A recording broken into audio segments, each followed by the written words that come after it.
आज की कहानी एक ऐसी रात की है जब दिल्ली में रहने वाले दो दोस्त ऋषभ और प्रतीक शहर के पास ही एक जंगल में कैंपिंग के लिए गए हुए थे।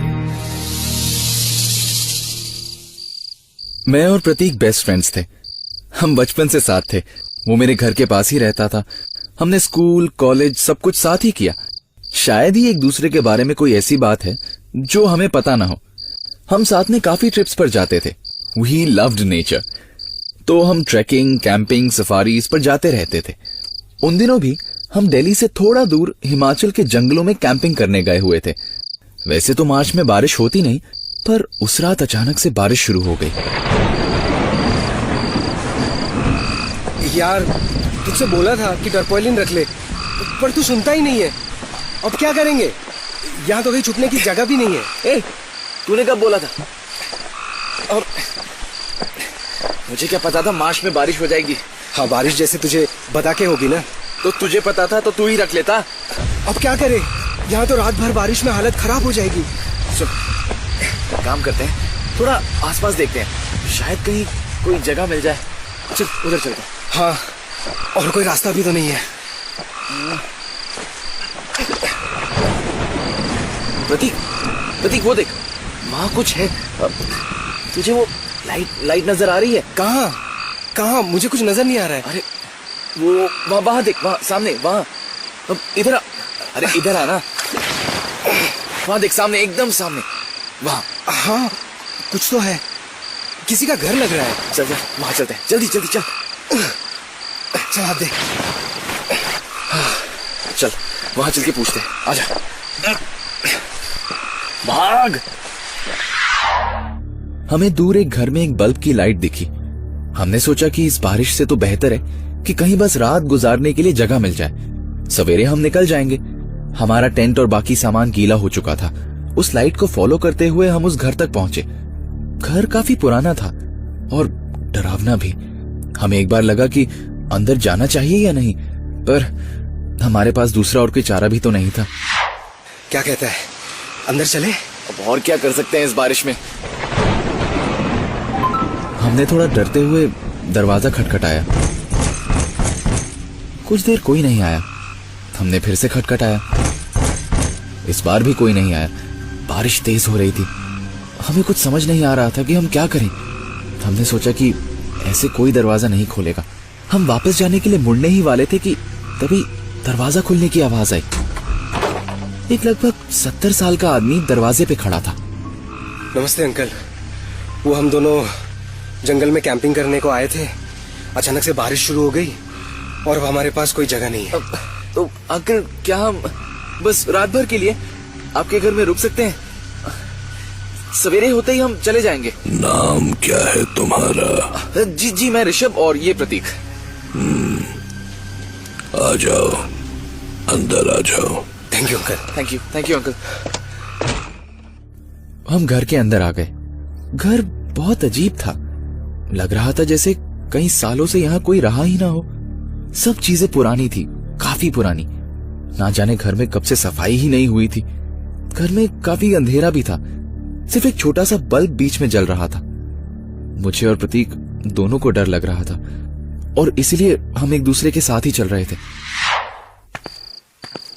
यार मुझे कुछ ठीक नहीं लग रहा है यार। मुझे भी।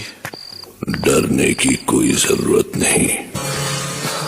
इसने कैसे सुन लिया कि हम क्या बात कर रहे हैं? चुप कर, वो इधर ही देख रहा है। आओ, तुम लोग वहां क्यों खड़े हो? अंकल, आप यहाँ अकेले रहते हैं? नहीं, मेरी बीवी, मेरी बेटी और मेरा बेटा भी यहीं रहते हैं। अब तो अंकल, अभी वो यहाँ नहीं है क्या? है तो यही है, कब से तुम्हारे पीछे। हमने जैसे ही मुड़कर देखा तो लगभग 50 साल की एक औरत, एक 17 साल की लड़की और एक 22 साल का लड़का हमारे पीछे खड़े थे। हमें विश्वास ही नहीं हो रहा था कि कहां से आ गए ये। पहले तो नहीं थे। हमें पता नहीं क्यों लग रहा था कि कुछ तो गड़बड़ है। ये यहाँ कब से थे? मैंने तो इन्हें नहीं देखा। मैंने भी नहीं। हम तो कब से यहीं हैं बेटा। अच्छा, तुम लोगों ने कुछ खाया है कि नहीं? जाओ ऊपर से हाथ मुंह धो के आओ, तब तक मैं कुछ खाना लगा लेती हूँ। मैं और प्रतीक साथ में ऊपर चले गए। हम दोनों को डर लग रहा था। ऊपर भी अजीब सा था, जैसे ना जाने कितने दिनों से इस घर की सफाई ही नहीं हुई है। मैं और प्रतीक आपस में बात कर रहे थे कि पहले कौन अंदर जाएगा, कि तभी मैंने देखा कि वो 22 साल का लड़का हमारे पीछे 2 टॉवल लेके खड़ा था। आप दोनों एक एक बाथरूम में जा सकते हैं, ये लीजिए टॉवल्स। तो मैं अपने राइट वाले में चला गया और प्रतीक आगे वाले में।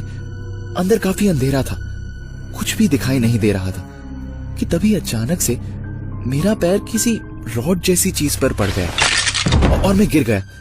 कुछ अजीब सी चीज थी, अंधेरे में मुझे कुछ समझ ही नहीं आ रहा था।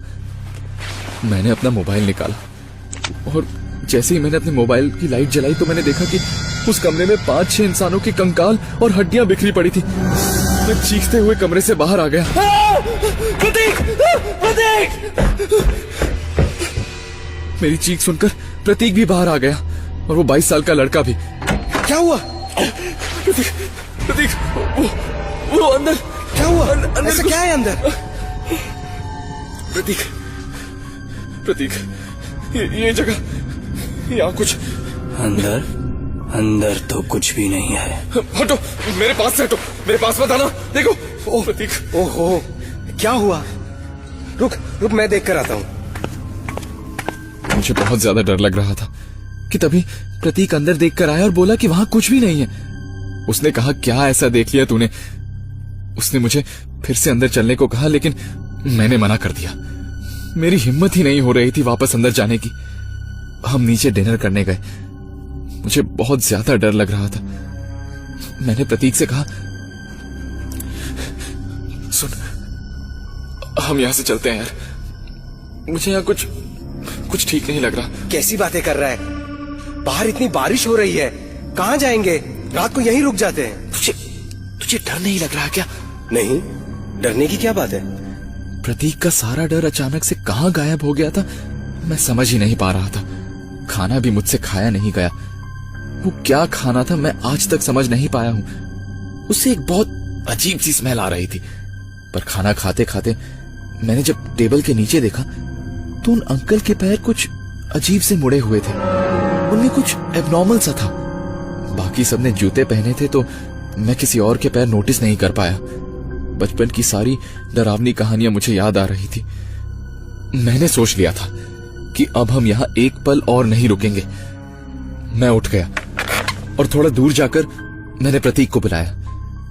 मैंने उससे बोला कि अब हम यहां से जा रहे हैं। ऋषभ, अभी बाहर जंगल में कहाँ जाएंगे? वहां तो और भी खतरा है। तू चल रहा है या नहीं? कोई नहीं जाएगा। यहाँ जो एक बार आता है वो वापस नहीं जाता। प्रतीक! प्रतीक, तू ये क्या कर रहा है? प्रतीक, मेरा हाथ छोड़। प्रतीक! प्रतीक, मेरा हाथ छोड़। प्रतीक! प्रतीक! प्रतीक! प्रतीक, मेरा हाथ छोड़। देख, ये क्या हो रहा था और प्रतीक क्यों इन लोगों का साथ दे रहा था? मैंने किसी तरह अपना हाथ प्रतीक से छुड़ाकर दरवाजे की तरफ भागने की कोशिश की। पर जैसे ही मैं दरवाजा खोलने वाला था, ना जाने कहां से वो बूढ़ा आदमी एकदम मेरे सामने आ गया। उसकी आंखें लाल थी और उसने मेरा गला दबाने के लिए अपना हाथ बढ़ाया।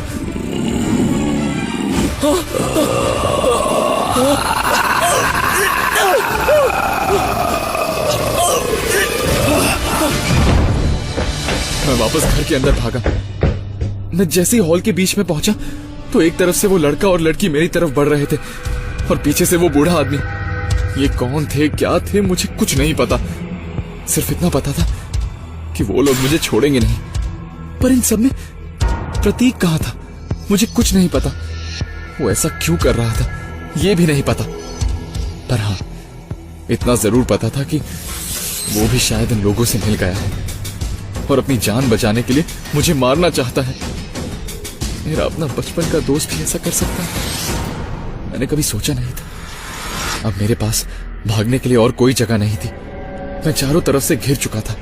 सिर्फ सामने एक सीढ़ी थी जहां से मैं पहले ऊपर गया था।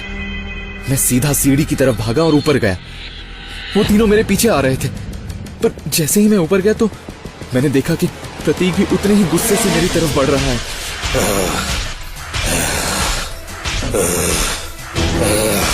पहले मैं कुछ समझ नहीं पाया, पर जब वो पास आया तो कुछ बदला हुआ लग रहा था। वो तीनों भी ऊपर आ गए और मेरी तरफ बढ़ने लगे। एक तरफ से प्रतीक, जो कि लगभग अब मेरी बगल में आ चुका था, और दूसरी तरफ से वो तीनों, वो भी मेरे बगल में आ ही चुके थे। मेरे पास कहीं भागने का कोई चारा नहीं था। मैं पीछे होता गया और मुझे पता ही नहीं चला कि कब मैं सीढ़ियों की रेलिंग से पीछे गिर गया। बस मुझे अपने फर्श से टकराने की आवाज सुनाई दी।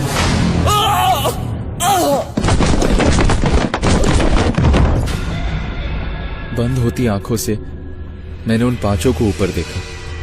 वो जोर जोर से हंस रहे थे, और उन पांचों में एक मेरा अपना दोस्त था।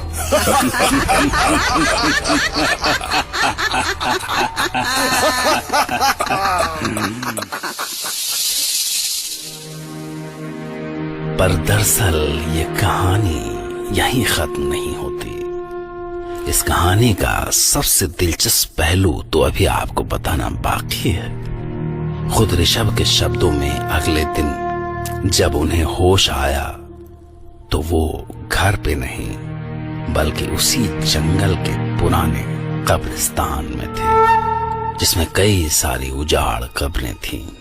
ऋषभ के सिर पे गहरी चोट थी, पर सबसे ज्यादा चौंकाने वाली बात तो ये थी कि उनके बिल्कुल बगल में प्रतीक था, जो पिछली रात कब मर चुका था ये कोई नहीं जानता। वो कैसे मरा कोई ये भी नहीं जानता। ऋषभ पर जिस प्रतीक ने हमला किया था वो जिंदा भी था या नहीं ये ऋषभ भी नहीं जानता था, और शायद कभी कोई जान भी न सके। इसीलिए आप भी इस किस्से के बारे में ज्यादा मत सोचिए।